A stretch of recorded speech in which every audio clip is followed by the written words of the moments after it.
তো সবাইকে এই ক্লাসে আবারও শুভেচ্ছা জানাচ্ছি। আজকে আমাদের আলোচ্য বিষয় এবারের সংগ্রাম, স্বাধীনতার সংগ্রাম, বঙ্গবন্ধু শেখ মুজিবুর রহমান।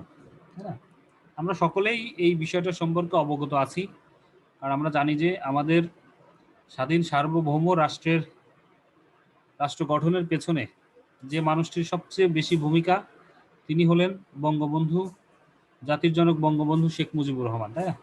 তো তার সেই বিখ্যাত একটি ভাষণ 7ই মার্চ 1971 সালে তিনি যে ভাষণটি দিয়েছিলেন তৎকালীন রেসকোর্স ময়দানে, বর্তমান যার নাম সোহরাওয়ার্দী উদ্যান, সেই মাঠে তিনি প্রায় 10 লক্ষ মানুষের সামনে যে ভাষণটি দিয়েছিলেন, সেই ভাষণটি তোমাদের পাঠ্যে অন্তর্ভুক্ত করা হয়েছে অর্থাৎ, এবং সেই ভাষণটির নামকরণ করা হয়েছে এবারের সংগ্রাম, স্বাধীনতার সংগ্রাম।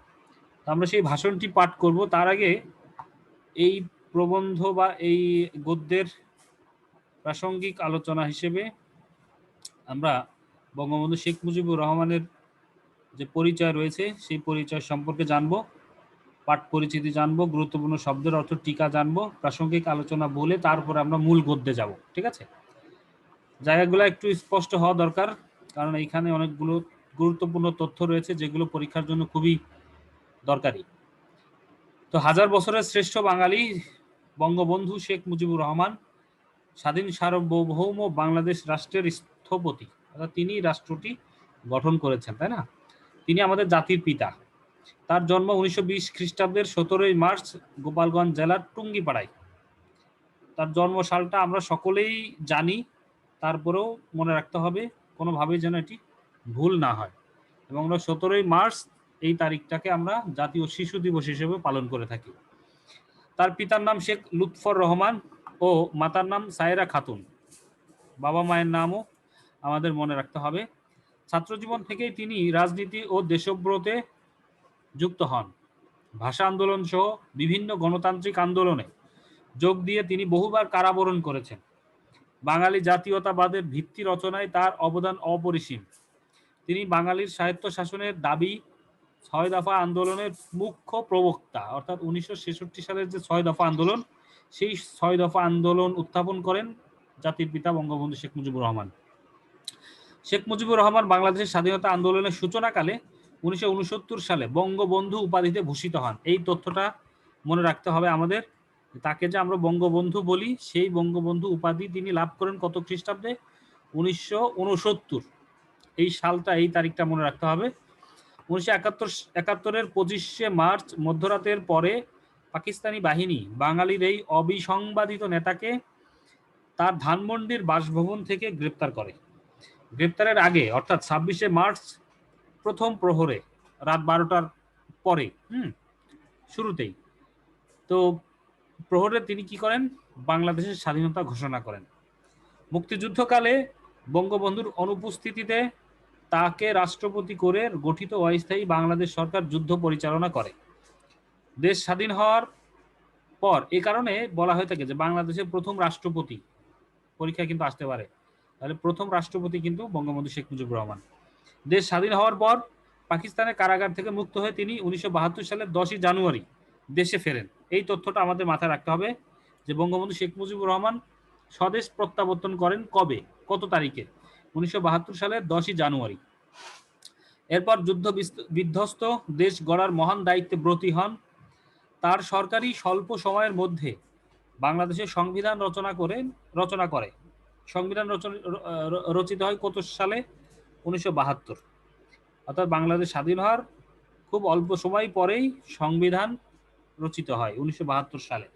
1974 সালে জাতিসংঘ সাধারণ পরিষদের অধিবেশনে তিনি প্রথম বাংলা ভাষায় ভাষণ দিয়ে বাংলাকে বিশ্বসভায় মর্যাদার আসনে অধিষ্ঠিত করেন। আবার 1974 সালে তিনি জাতিসংঘের সাধারণ পরিষদে বাংলায় ভাষণ দেন। কত সালে? 1974 সালে। 1975 সালের 15ই আগস্ট সামরিক বাহিনীর কতিপয় ঘৃণ্য ও ক্ষমতালোভী সদস্য ইতিহাসের জঘন্য অপরাধ সংঘটিত করে। তারা 71-এর পরাজিত শক্তির দেশীয় ও আন্তর্জাতিক চক্রান্তকারীদের সঙ্গে মিলে পরিকল্পিতভাবে বঙ্গবন্ধুকে সপরিবারে হত্যা করে।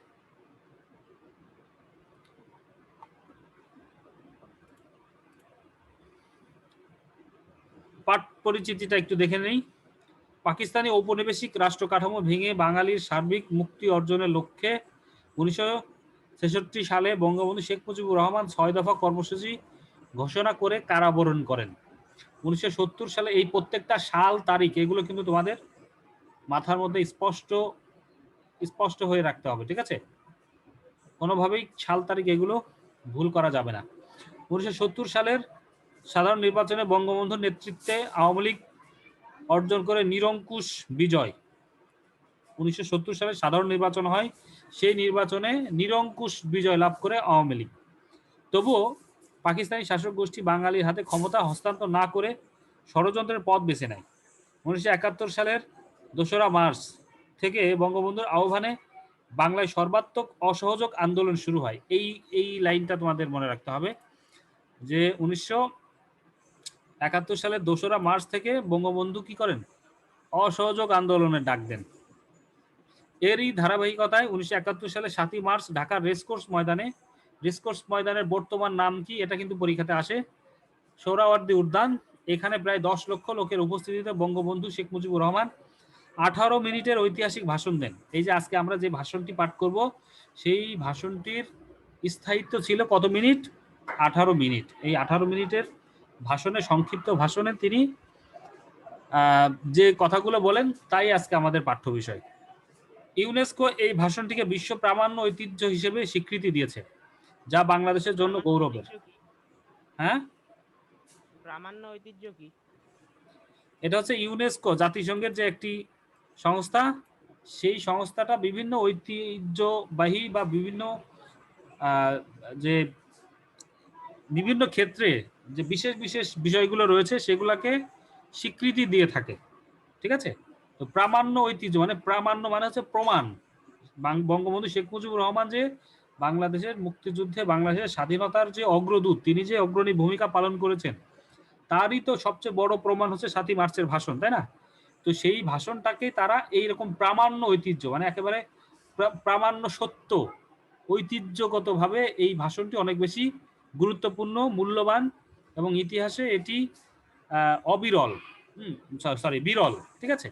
যার কারণেই এই ইউনেস্কো কি করেছে? এই ভাষণটিকে তারা স্বীকৃতি দিয়েছে, যেটা বাংলাদেশের জন্য গৌরবের। এরকম ভাষণ তো অনেক মানুষই দেয়, তাই না? সব ভাষণ তো আর বিশ্বব্যাপী স্বীকৃতি লাভ করে না। তো আমাদের বাংলাদেশের মানে পৃথিবীতে একমাত্র বাংলাদেশই আছে যারা কিনা 9 মাসের দীর্ঘ রক্তক্ষয়ী যুদ্ধের মাধ্যমে স্বাধীনতা লাভ করেছে, এবং সেই যুদ্ধ হওয়ার পেছনে বঙ্গবন্ধু শেখ মুজিবুর রহমানের সবচেয়ে বড় অবদান ছিল। তিনি বাঙালিকে উদ্বুদ্ধ করেছেন পাকিস্তানিদের বিরুদ্ধে যুদ্ধ করে স্বাধীন সার্বভৌম দেশ গঠনের, ঠিক আছে? যার অবদান স্বরূপ মানে তার অবদানের ফলেই বাংলাদেশ কি হয়েছে? মুক্তি মানে স্বাধীন হয়েছে, সার্বভৌম রাষ্ট্র গঠন করতে পেরেছে। সুতরাং তার যে অবদান, সেই অবদানের স্বীকৃতি স্বরূপ ইউনেস্কো তার এই ভাষণটিকে কি করেছেন? বিশ্ব প্রামাণ্য ঐতিহ্য হিসেবে স্বীকৃতি দিয়েছে। এই ভাষণ 7ই মার্চের ভাষণ হিসেবে বিখ্যাত। এই ভাষণের মধ্য দিয়ে বঙ্গবন্ধু জনগণের মধ্যে বাংলাদেশের স্বাধীনতার মূল উজ্জীবন ও ভাবাবেগ তৈরি করে দেন। অর্থাৎ এই ভাষণের মাধ্যমেই বাঙালি সমাজে, বাঙালি মানুষের ভেতরে, মস্তিষ্কে স্বাধীনতার যে স্বপ্ন, সেই স্বপ্নটা অনেক বেশি মানে উজ্জীবিত করে দেন বঙ্গবন্ধু শেখ মুজিবুর রহমান, ঠিক আছে? এরপর আমরা কিছু গুরুত্বপূর্ণ শব্দের অর্থ এবং টিকা দেখব, যেগুলো এই প্রবন্ধের আলোচনাতে আসবে। দেখো, নির্বাচন বলতে 1970-এর নির্বাচনকে বোঝানো হয়েছে, যে 1970 সালে অনুষ্ঠিত পাকিস্তান জাতীয় পরিষদ ও পূর্ব পাকিস্তান প্রাদেশিক পরিষদের নির্বাচন অনুষ্ঠানের পর ওই নির্বাচনে আওয়ামী লীগ একক সংখ্যাগরিষ্ঠতা অর্জন করে। ন্যাশনাল অ্যাসেম্বলি, এটা ইংরেজি শব্দ, এই ইংরেজি শব্দের বাংলা হচ্ছে জাতীয় পরিষদ। জাতীয় পরিষদ, এটা আমাদের যে জাতীয় সংসদ ভবন, এটাকেই তখন ন্যাশনাল অ্যাসেম্বলি বলা হতো। শাসনতন্ত্র দেখো, রাষ্ট্র পরিচালনার অনুশাসন বিধানসমূহ বা সংবিধান, এক কথায় সংবিধান। শাসনতন্ত্র মানে হচ্ছে সংবিধান। প্রত্যেকটা দেশের, প্রত্যেকটা রাষ্ট্রের একটা করে শাসনতন্ত্র থাকে, অর্থাৎ সংবিধান থাকে, যা অনুযায়ী, সেই নিয়ম কানুন অনুযায়ী দেশটা পরিচালিত হয়। ভুট্টো সাহেব, পাকিস্তান পিপলস পার্টির তৎকালীন নেতা জুলফিকার আলী ভুট্টো, তিনি পাকিস্তান সামরিক সরকারের সঙ্গে হাত মিলিয়ে বাঙালি যেন পাকিস্তানের শাসন ক্ষমতায় যেতে না পারে সেজন্য হীন ষড়যন্ত্রে লিপ্ত হন। আরটিসি, এটা ইংরেজি আরটিসি সংক্ষিপ্ত রূপ, যার পূর্ণ রূপ হচ্ছে রাউন্ড টেবিল কনফারেন্স অর্থাৎ গোল টেবিল বৈঠক। সমস্যা সমাধানের কথা বলে প্রেসিডেন্ট ইয়াহিয়া প্রকাশ্যে গোল টেবিল বৈঠক আহ্বান করলেও ভেতরে ভেতরে পূর্ব পাকিস্তানে সামরিক হামলা চালানোর প্রস্তুতি নিতে থাকেন। মার্শাল ল, মার্শাল ল হচ্ছে সামরিক আইন, অর্থাৎ সেনাবাহিনী যে আইন মানে চালু করে সেটি হচ্ছে মার্শাল ল। পাকিস্তানে গণতান্ত্রিক শাসন প্রক্রিয়া নস্যাৎ করার জন্য 1958 সাল থেকে সামরিক শাসন চালু করা হয়। এই 1958 সালে, এটা কিন্তু খুব গুরুত্বপূর্ণ কোশ্চেন যে কত সাল থেকে পাকিস্তানে সামরিক শাসন বা মার্শাল ল চালু হয়, সেটি হচ্ছে 1958। উইথড্র ইংরেজি শব্দ, যেটার মানে বাংলা হচ্ছে প্রত্যাহার। ব্যারাক, এই শব্দের অর্থগুলো কিন্তু অনেক সময় পরীক্ষাতে আসে। ব্যারাক শব্দ অর্থ হচ্ছে সেনা ছাউনি, সেনাবাহিনীর বা সৈন্যরা যেখানে অবস্থান করে। সেক্রেটারিয়েট মানে হচ্ছে সচিবালয়, রাষ্ট্র পরিচালনার প্রশাসনিক কেন্দ্র। সুপ্রিম কোর্ট সর্বোচ্চ আদালত, হাইকোর্ট উচ্চ আদালত, জজ কোর্ট জেলা আদালত। সেমি গভর্নমেন্ট আধা সরকারি।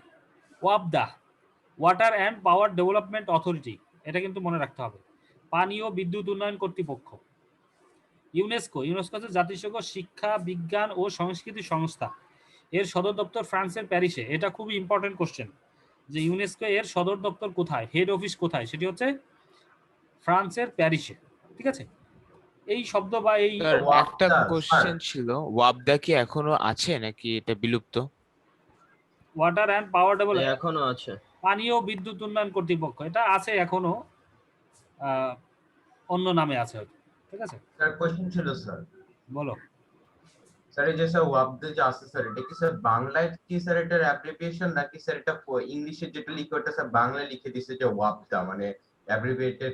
এটা হচ্ছে ইংলিশের যে অ্যাব্রিভিয়েশন সেটা বাংলায় লিখে দিছে ভাই। হ্যাঁ হ্যাঁ হ্যাঁ হ্যাঁ, ইংলিশেরই অ্যাব্রিভিয়েশনটা বাংলাতে লেখা আছে এবং তার আবার বাংলা অনুবাদটা দেয়া আছে, পানি ও বিদ্যুৎ উন্নয়ন কর্তৃপক্ষ, ওয়াটার অ্যান্ড পাওয়ার মানে পানি এবং বিদ্যুৎ উন্নয়ন কর্তৃপক্ষ। ঠিক আছে, ইয়েস থ্যাংক ওকে, তাহলে আমরা এখন মূল আলোচনায় যেতে পারি। মূল আলোচনার শুরুতে এখানে দেখো যে থার্ড ব্র্যাকেট দিয়ে একটা পূর্ব কথা নামে একটা অংশ আছে, এই অংশ ভেতরেও কিন্তু অনেক গুরুত্বপূর্ণ তথ্য আছে, এই তথ্যগুলো আমাদের জানতে হবে। ঠিক আছে, অর্থাৎ একটা পাঠে যে যে বিষয় আছে সবই কিন্তু আমাদের পড়তে হবে। তো পূর্ব কথাটা একটু পাঠ করা যাক। দেখো, 1969-এর গণ অভ্যুত্থানের প্রেক্ষাপটে, 1969 সালে গণ অভ্যুত্থান ঘটে। সেই গণ অভ্যুত্থানের প্রেক্ষাপটে পাকিস্তানের সামরিক একনায়ক আইয়ুব খান ক্ষমতাচ্যুত হন। ঠিক আছে, আইয়ুব খান ক্ষমতা হারান। এরপর ক্ষমতায় এসে নতুন প্রেসিডেন্ট ইয়াহিয়া খান, আইয়ুব খানের পরে নতুন প্রেসিডেন্ট হন কে, ইয়াহিয়া খান। পাকিস্তানে সাধারণ নির্বাচন দিতে বাধ্য হন। অর্থাৎ 1969 সালে গণ অভ্যুত্থানের যে দাবি, সেই দাবির প্রেক্ষিতে বঙ্গবন্ধু শেখ মুজিবুর রহমানকে জেল থেকে মানে ছাড়তে তারা বাধ্য হয় এবং আইয়ুব খান তার ক্ষমতা হারায়। নতুন প্রেসিডেন্ট হিসেবে দায়িত্ব গ্রহণ করে ইয়াহিয়া খান এবং তিনি প্রেসিডেন্ট হওয়ার পরে মানুষের দাবির মুখে সাধারণ নির্বাচন দিতে বাধ্য হন এবং সেই নির্বাচনটাই সংগঠিত হয় কবে, 1970 সালে। এবং 1970 সেই নির্বাচনে আওয়ামী লীগ একক সংখ্যাগরিষ্ঠতা লাভ করে, অর্থাৎ আওয়ামী লীগ বিজয়ী হয়। গণতন্ত্রের ধারা অনুসারে পাকিস্তানের শাসনভার পাওয়ার কথা আওয়ামী লীগের, অর্থাৎ বাঙালির অবিসংবাদিত নেতা বঙ্গবন্ধু শেখ মুজিবুর রহমানের। অর্থাৎ পুরো পাকিস্তানের রাষ্ট্র ক্ষমতায় যাওয়ার কথা ছিল বঙ্গবন্ধু শেখ মুজিবুর রহমানের। তিনি কিন্তু দেখো, পাকিস্তানি শাসক গোষ্ঠী বাঙালিদের হাতে ক্ষমতা হস্তান্তর না করার ও গণতন্ত্র হত্যার ষড়যন্ত্রে লিপ্ত হয়। প্রেসিডেন্ট ইয়াহিয়া খান 1971 সালের 3রা মার্চ ঢাকায় পাকিস্তান জাতীয় পরিষদের প্রথম অধিবেশন ডাকেন। এই লাইনটা মনে রাখতে হবে যে ইয়াহিয়া খান কি করেন, 1971 সালের 3রা মার্চ তিনি কি করেন, ঢাকায় পাকিস্তান জাতীয় পরিষদের প্রথম অধিবেশন ডাকেন। কিন্তু কোনো কারণ ছাড়াই তিনি হঠাৎ 1 মার্চ জাতীয় পরিষদের অধিবেশন স্থগিত ঘোষণা করেন। অর্থাৎ 3 তারিখে হওয়ার কথা, তার 1 দিন আগে 2 দিন আগে 1 তারিখে তিনি কি করেন, সেই অধিবেশনটা বন্ধ করে দেন। এই ষড়যন্ত্রমূলক ঘোষণা শুনে পূর্ব বাংলার সর্বত্র প্রতিবাদ ও বিক্ষোভের ঝড় ওঠে। জয় বাংলা, বীর বাঙালি অস্ত্র ধরো, বাংলাদেশ স্বাধীন করো, তোমার আমার ঠিকানা পদ্মা মেঘনা যমুনা, জাগো জাগো বাঙালি জাগো ইত্যাদি স্লোগানে শহর বন্দর গ্রাম আন্দোলিত হয়। এই পটভূমিতেই 1971 সালের 7 মার্চ ঢাকার রেসকোর্স ময়দানে, বর্তমান সোহরাওয়ার্দী উদ্যান, প্রায় 10 লক্ষ লোকের উপস্থিতিতে বঙ্গবন্ধু শেখ মুজিবুর রহমান এক ঐতিহাসিক ভাষণ দেন। 18 মিনিটের ওই ভাষণে তিনি বাঙালির মুক্তি না হওয়া পর্যন্ত স্বাধীনতা সংগ্রামের আহ্বান জানান। আবেগে, বক্তব্যে, দিক নির্দেশনায় এটি পৃথিবীর শ্রেষ্ঠ ভাষণ হিসেবে স্বীকৃত। 2017 সালের 30 অক্টোবর ইউনেস্কো এই ভাষণটিকে International Memory of the World রেজিস্টারে অন্তর্ভুক্ত করেন। ঠিক আছে, এই তারিখটা আমাদের মনে রাখতে হবে যে ইউনেস্কো কি করে 2017 সাল থেকে 17 সালে এই ভাষণটিকে International Memory of the World রেজিস্টারে অন্তর্ভুক্ত করে। যাই হোক, এই হচ্ছে মোটামুটি এবারের সংগ্রাম, স্বাধীনতা সংগ্রাম এই পাঠের এই গদ্যের আনুষঙ্গিক কথাবার্তা। আমরা এখন মূল পাঠে যাব, অর্থাৎ মূল ভাষণে যাব। ঠিক আছে, এই পর্যন্ত কারো কোনো কথা থাকলে বা কোনো জিজ্ঞাসা থাকলে জিজ্ঞাসা করতে পারো।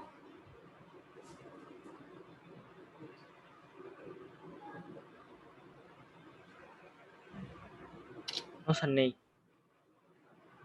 ওকে, তাহলে আমরা মূল ভাষণে যাই। এই ভাষণটি আমরা আমাদের বিভিন্ন সময়ে আমরা সবাই হয়তো শুনে থাকবো, তাই না?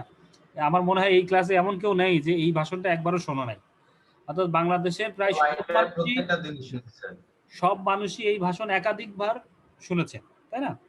তারপরেও আমরা আজকে জাস্ট ভাষণ শোনার জন্য নয়, আমাদের পাঠ হিসেবে এই ভাষণের প্রত্যেকটি লাইন আমরা দেখব, বুঝবো এবং জানার চেষ্টা করব। ঠিক আছে,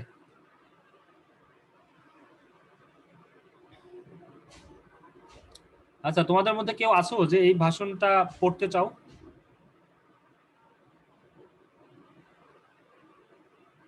স্যার আমি পড়ি।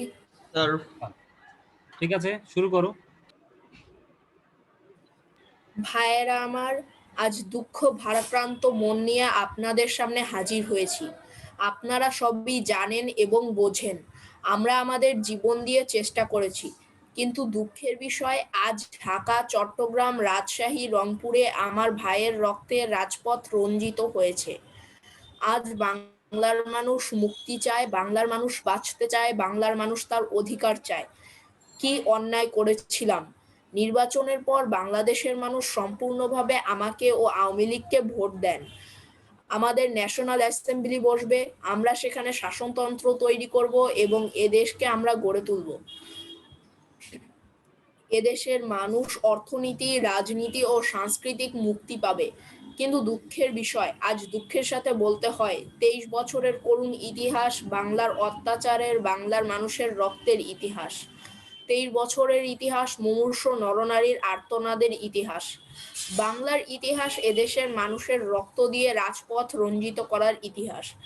1952 সালের দাঁড়াও, এই পর্যন্ত আমরা একটু ব্যাখ্যা বলবো, তারপর আবার তুমি পড়বে। ঠিক আছে, দেখো 23 বছর বলা হচ্ছে কেন, কেউ বলতে পারবে? 23 বছর 1947 থেকে 1971 সাল পর্যন্ত।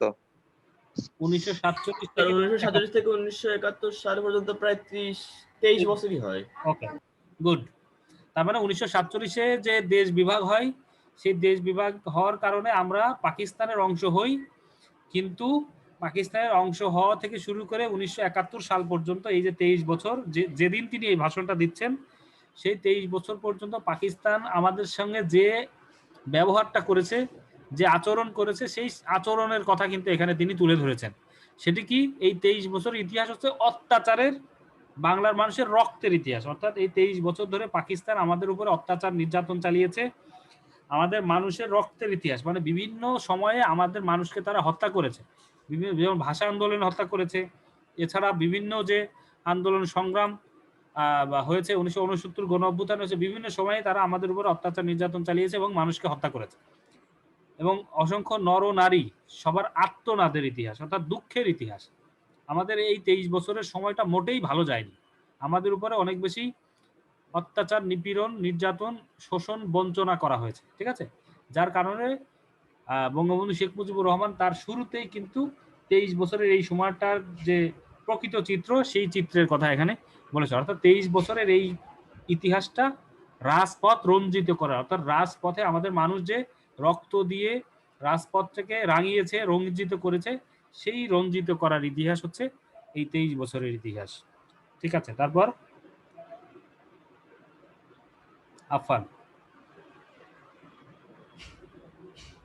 তারপর হচ্ছে স্যার 1952 সালে রক্ত দিয়েছি, 1954 সালে নির্বাচনে জয়লাভ করেও আমরা গদিতে বসতে পারিনি। 1958 সালে আইয়ুব খান মার্শাল ল জারি করে 10 বছর পর্যন্ত আমাদের গোলাম করে রেখেছে। 1966 সালের 6 দফা আন্দোলনে 7 জুনে আমার ছেলেদের গুলি করে হত্যা করা হয়েছে। 1969 সালে আন্দোলনে আইয়ুব খানের পতন হওয়ার পরে যখন ইয়াহিয়া খান সরকার নিলেন, তিনি বললেন দেশে শাসনতন্ত্র দেবেন, গণতন্ত্র দেবেন, আমরা মেনে নিলাম। তারপর অনেক ইতিহাস হয়ে গেল, নির্বাচন হলো, আমি প্রেসিডেন্ট ইয়াহিয়া খান সাহেবের সাথে দেখা করেছি। ওকে, আমি ঠিক আছে, এই জায়গাটা দেখো, আমরা যে একটু আগে যে কথাগুলো বললাম সেই কথাগুলোর ব্যাখ্যায় কিন্তু এখানে আবার তিনি দিচ্ছেন। সেটা কি, যে আমরা কোন কোন সালে কখন কখন আমরা কি করেছি, রক্ত দিয়েছি। 1952 সালে আমরা জানি ভাষা আন্দোলন আমাদের ইতিহাসের মোস্ট গুরুত্বপূর্ণ একটি ঘটনা। 1952 সালের যে ভাষা আন্দোলন, সেই ভাষা আন্দোলনে আমরা রক্ত দিয়েছি, আমরা জীবন দিয়েছি। 1954 সালের নির্বাচন, 1954 সালে কোন নির্বাচন হয়েছিল তোমরা সবাই জানো, বলতে পারবে কেউ? যুক্তফ্রন্টের নির্বাচন প্রাদেশিক নির্বাচন। প্রাদেশিক নির্বাচন, হ্যাঁ হ্যাঁ, প্রাদেশিক নির্বাচন। সেই প্রাদেশিক নির্বাচনে যুক্তফ্রন্ট, অর্থাৎ যুক্তফ্রন্ট 4টি দল মিলিয়ে যে যুক্তফ্রন্ট গঠন করা হয়, সেই যুক্তফ্রন্ট জয়লাভ করে, তাই না, 1954 সালে। কিন্তু জয়লাভ করার পরেও অল্প কয়েকদিনের মধ্যেই কিন্তু তাদেরকে আবার ক্ষমতা হারাতে হয়। তারপর 1958 সালে কি করে, আইয়ুব খান সে সামরিক শাসন জারি করে 10 বছর পর্যন্ত সামরিক শাসন মানে চলে আর কি, তাই না। 1966 সালে সামরিক শাসক, হ্যাঁ, সেনাবাহিনী। এবার 1966 সালে 6 দফা আন্দোলন পেশ করেন বঙ্গবন্ধু শেখ মুজিবুর রহমান। সেই 6 দফা আন্দোলনের কারণে 7 জুন 1966 সালে 7 জুন, তারিখগুলো মনে রাখতে হবে, এই 7 জুনে বলছেন কি, যে আমার ছেলেদের গুলি করে অনেক মানুষকে সেখানে হত্যা করা হয়েছে। এরপর 1969 সালে যে গণ অভ্যুত্থান হয়, সেই গণ অভ্যুত্থানে আইয়ুব খানের পতন হয়। এরপরে ইয়াহিয়া খান আসে, তিনি কথা দেন তিনি কি করবেন, নির্বাচন দেবেন, গণতান্ত্রিক প্রক্রিয়ায় তিনি ক্ষমতা হস্তান্তর করবেন। কিন্তু এর মাঝখানে অনেক ষড়যন্ত্র হয়, অনেক ইতিহাস হয়, অনেক ঘটনা ঘটে। তো বঙ্গবন্ধু শেখ মুজিবুর রহমান সেই ইয়াহিয়ার সঙ্গে দেখা করেছেন, তার সঙ্গে কথা বলেছেন, তিনি তাকে কথা দিয়েছিলেন যে তিনি শাসনতন্ত্র দেবেন, গণতন্ত্র দেবেন। আসলে পরবর্তীতে দেখবো আমরা কিভাবে তারা ষড়যন্ত্রগুলো করেছে, তাই না। তারপর পড়ো। আমি শুধু বাংলার নয়, পাকিস্তানের মেজরিটি পার্টির নেতা হিসেবে তাকে অনুরোধ করলাম 15 ফেব্রুয়ারি তারিখে আপনি জাতীয় পরিষদের অধিবেশন দেন। তিনি আমার কথা রাখলেন না, তিনি রাখলেন ভুট্টো সাহেবের কথা। তিনি বললেন প্রথম সপ্তাহে মার্চ মাসে হবে। আমি বললাম ঠিক আছে, আমরা অ্যাসেম্বলিতে বসবো। আমি বললাম অ্যাসেম্বলির মধ্যে আলোচনা করব। এমনকি আমি এ পর্যন্ত বললাম যদি কেউ ন্যায্য কথা বলে, আমরা সংখ্যায় বেশি হলে একজন যদিও সে হয়, তার ন্যায্য কথা আমরা মেনে নেব। আচ্ছা, দেখো, যে বঙ্গবন্ধু কিন্তু তাকে আহ্বান করেছিলেন যে 15 তারিখে, ফেব্রুয়ারির 15 তারিখে যেন তিনি কি করেন, এই অ্যাসেম্বলির তারিখটা দেন, তাই না। যে অ্যাসেম্বলিতে আমরা যে বসবো, নির্বাচিত যারা নির্বাচিত হয়েছে বা এই ক্ষমতা হস্তান্তরের যে প্রক্রিয়া, সেই প্রক্রিয়া বিষয়ে কথাবার্তা বলার জন্য 15 তারিখে তিনি অ্যাসেম্বলি আহ্বান করেন, জাতীয় পরিষদের অধিবেশন আহ্বান করেন বঙ্গবন্ধু শেখ মুজিবুর রহমান। কিন্তু ইয়াহিয়া খান তার সেই কথা রাখলেন না। তিনি কি করলেন, ভুট্টো সাহেবের পরামর্শ অনুযায়ী, ভুট্টো সাহেবের কথা শুনলেন, তার কথা অনুযায়ী তিনি সেই অ্যাসেম্বলির তারিখটা মার্চ মাসের প্রথম সপ্তাহে হবে বলে জানান। তারপরেও বঙ্গবন্ধু কি করেছেন, সেটাকে মেনে নিয়েছেন, বলছে আচ্ছা ঠিক আছে। কারণ বঙ্গবন্ধু তো বুঝতে পেরেছিলেন যে যত দেরি হবে তত বেশি ষড়যন্ত্র হবে, যত দেরি হবে ততই তারা ক্ষমতা না দেওয়ার বিভিন্ন পায়তারা করবে। এই কারণে তিনি চেয়েছিলেন যে যত দ্রুত সম্ভব অ্যাসেম্বলিতে বসে ক্ষমতা যেন হস্তান্তর সম্ভব হয়। তো যাই হোক, তারপরও বঙ্গবন্ধু শেখ মুজিবুর রহমান এই কথা বলেছেন যে যদি কেউ ন্যায্য কথা বলে, হক কথা বলে, ঠিক কথা বলে, সে লোকটি যদি একজনও হয় আমরা তার কথা মেনে নেব। অর্থাৎ চিন্তা করে দেখো যে তিনি কতটুকু উদার মানসিকতার এবং ইতিবাচক দৃষ্টিভঙ্গির একজন ব্যক্তি ছিলেন যে এত সুন্দর একটি কথা তিনি বলতে পেরেছেন এখানে, তাই না?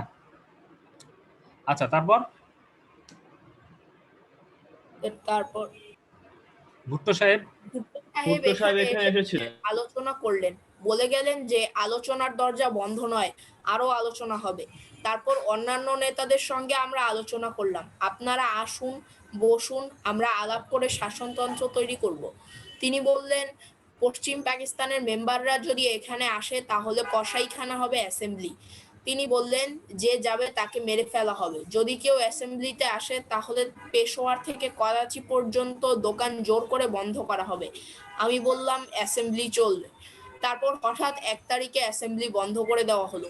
ইয়াহিয়া খান প্রেসিডেন্ট হিসেবে অ্যাসেম্বলি ডেকেছিলেন। আমি বললাম আমি যাব। ভুট্টো বললেন তিনি যাবেন না। 35 জন সদস্য পশ্চিম থেকে এখানে আনলেন। তারপর হঠাৎ বন্ধ করে দেওয়া হলো। দোষ দেওয়া হলো বাংলার মানুষকে, দোষ দেওয়া হলো আমাকে। বন্ধ করার পর এদেশের মানুষ প্রতিবাদ মুখর হয়ে উঠলো। ওকে, আমি বললাম এই জায়গাটুকুতে দেখো কি হলো। ওই যে যে বললে যে মার্চের প্রথম সপ্তাহে হবে, মার্চের প্রথম সপ্তাহে হবে মানে 3 তারিখে হওয়ার যে ডেট তিনি দিয়েছিলেন, কিন্তু মার্চের 1 তারিখে সে কি করে ওই অ্যাসেম্বলি বন্ধ করে দেয়, নানান তাল বাহানা করে বন্ধ করে দেয়। বলে কি যে পশ্চিম পাকিস্তানের মেম্বাররা এখানে আসবেন না, যদি এখানে আসে তাহলে এখানে একটা রক্তক্ষয়ী ব্যাপার স্যাপার হবে, কসাইখানা হবে, তাই না? তো হচ্ছে যে যাবে তাকে মেরে ফেলা হবে। তো যাই হোক, কিন্তু বঙ্গবন্ধু কি বললেন যে না, আমি বললাম যে অ্যাসেম্বলি চলবে। তারপর হঠাৎ করেই এই ঘটনার মধ্যেই কি করা হলো, 1 তারিখে অ্যাসেম্বলিটা বন্ধ করে দেওয়া হলো। তো যাই হোক, ইয়াহিয়া খান প্রেসিডেন্ট হিসেবে অ্যাসেম্বলি রেখেছিলেন, তিনি যেহেতু প্রেসিডেন্ট, সুতরাং প্রেসিডেন্ট হিসেবেই তিনি এই জাতীয় পরিষদের আহ্বানটা করেছিলেন আর কি। তো যাই হোক, আমি বললাম যে আমি যাব, ভুট্টো বললেন তিনি যাবেন না, ভুট্টো সেখানে আসতে অস্বীকার করলেন। 35 জন সদস্য পশ্চিম থেকে এখানে আসলেন, তারপরে হঠাৎ বন্ধ করে দেওয়া হলো। এই বন্ধ করে দেওয়ার পেছনে তারা কারণ হিসেবে দেখালো কি, দোষ দিল আর কি, বাংলার মানুষকে দোষ দিল, বঙ্গবন্ধুকে দোষ দিল, মানে অযথা কারণ দেখিয়ে তারা আসলে বুঝতে পারছে এইখানে কিন্তু ষড়যন্ত্রের গন্ধটা পাওয়া যায়, যে আসলে তারা প্রকৃতপক্ষে পাকিস্তানের ক্ষমতাটা বঙ্গবন্ধুর কাছে হস্তান্তর করতে চায়নি বলেই এই ধরনের বিভিন্ন ছলচাতুরি করতে শুরু করে। ঠিক আছে, আচ্ছা, আমার মনে হয় যে ক্লাসের টাইমটা একেবারে শেষের দিকে চলে এসছে। আমরা আলোচনা আজকে এই পর্যন্ত রাখতে পারি, ঠিক আছে? যেহেতু প্রবন্ধটা আরো বেশ কিছু আলোচনা রয়েছে, সুতরাং আরো একটি ক্লাস মনে হয় প্রয়োজন হবে, ঠিক আছে? তো এই পর্যন্ত আমরা আলোচনা আজকে রাখতে পারি। এর মধ্যে যদি কারোর কোথাও কোনো অস্পষ্টতা থাকে, কারো কোনো বিষয়ে যদি প্রশ্ন থাকে তাহলে করতে পারবে। শাসনতন্ত্র এটা মানে কি? শাসনতন্ত্র মানে হচ্ছে একটি দেশ পরিচালনার জন্য যে নিয়ম কানুন থাকে, রুলস থাকে, সেই রুলস, অর্থাৎ সংবিধান। বাংলায় যদি আমরা বলি সংবিধান, হ্যাঁ, কি সংবিধানে রাষ্ট্র কিভাবে পরিচালিত হবে, রাষ্ট্রের প্রায় পরিচালনার সকল বিষয়বস্তু সেখানে অন্তর্ভুক্ত করা থাকে। এটা হচ্ছে শাসনতন্ত্র। ক্লিয়ার? Sir, yes sir. বলো। স্যার আমি একটু লেটে জয়েন করছিলাম, তো স্যার আপনি 3rd উইকের অ্যাসাইনমেন্ট নিয়ে কি বলছিলেন আরেকবার বলবেন?